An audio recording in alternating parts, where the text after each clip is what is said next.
உங்கள் வீடு தேடி வரும் அரசு. உங்களுடன் ஸ்டாலின்.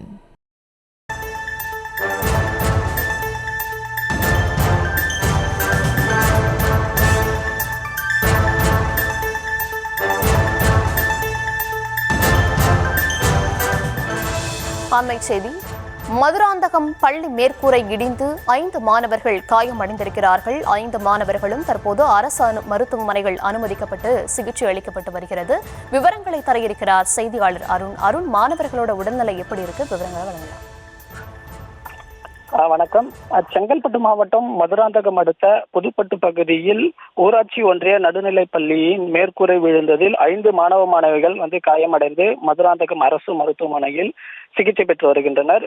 இன்று பள்ளிக்கு பள்ளி வகுப்பறையில் மாணவர்கள் அமர்ந்திருந்த பொழுது மேற்கூரையானது இடிந்து விழுந்து இச்சம்பவத்தில் காயமடைந்த 5 மாணவ மாணவிகள் உடனடியாக மதுராந்தகம் அரசு மருத்துவமனைக்காக சிகிச்சைக்காக அனுமதிக்கப்பட்டனர். அவர்களின் மாணவ மாணவிகளின் உடல்களை சீராக இருப்பதாக தெரிவிக்கின்றனர். இச்சம்பவம் குறித்து தற்பொழுது மதுராந்தகம் போலீசார் வழக்கு பதிவு செய்து விசாரணையானது மேற்கொண்டு வருகின்றனர். மதுராந்தகம் அருகே பள்ளியின் மேற்கூரை இடிந்து விழுந்து 5 மாணவிகள் காயமடைந்து செங்கல்பட்டு மதுராந்தகம் அரசு மருத்துவமனையில் சிகிச்சை பெற்று வரக்கூடிய சம்பவம் இப்பகுதியில் பெரும் பரபரப்பை ஏற்படுத்தி இருக்கிறது. விவரங்களுக்கு நன்றி அருண். உங்கள் வீடு தேடி வரும் அரசு. உங்களுடன் ஸ்டாலின்.